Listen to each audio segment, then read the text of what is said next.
At the smallest scales of reality, matter behaves in a way that defies intuition.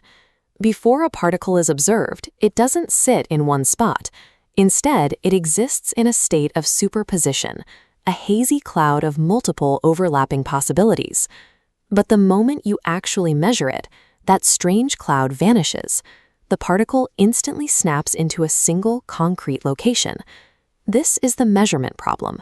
How does a particle go from being in many places at once to just one, simply because it was observed? For decades, the consensus was the Copenhagen interpretation, championed by Niels Bohr. This view argued that the universe essentially rolls the dice, picks one outcome at random, and destroys all the other possibilities. The math itself contradicts this consensus. Erwin Schrödinger's core equation describes a smooth, predictable evolution, one that provides no physical mechanism for random collapses or rolling dice.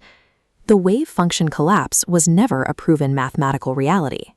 It was a manual hack, invented because early physicists couldn't explain why we only experience a single outcome in our detectors. In 1957, a graduate student named Hugh Everett asked a simple question: what if we trust the math and assume the collapse is a lie? Everett's solution was to delete the collapse postulate from quantum mechanics entirely. No dice rolls, no special rules for measurement. Removing that rule leads to a specific result. If the wave function never collapses, every single quantum possibility must actually persist. In this framework, reality is a deterministic engine generating every mathematically possible outcome simultaneously. Consider a microscopic quantum event, a particle in a superposition, spinning up and down simultaneously. Standard theory says an observer's gaze forces it to choose a state, but Everett realized something different. Because the observer is also made of atoms, they physically interact and link with the particle. This is quantum entanglement. The result is that the observer enters a superposition of their own. One version sees the particle spinning up, while an equally real version sees it spinning down. The human observer has literally split into two versions. This shifts the mystery. If the split is real, why don't we feel it? We never exist in a vacuum.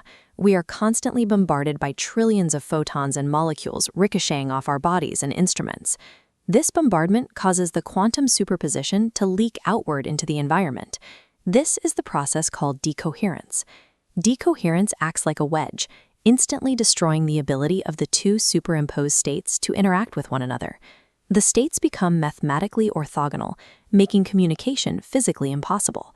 That microsecond of environmental leakage is when a single universe seamlessly cleaves into two distinct, physically real worlds.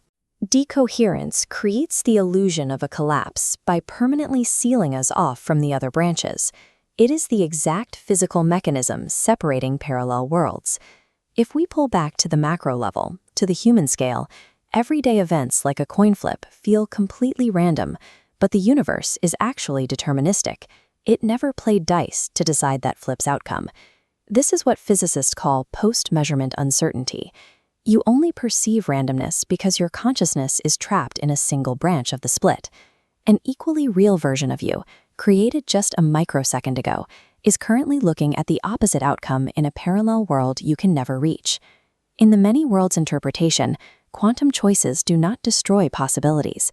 They build a breathtaking, continually branching multiverse where everything that can happen does.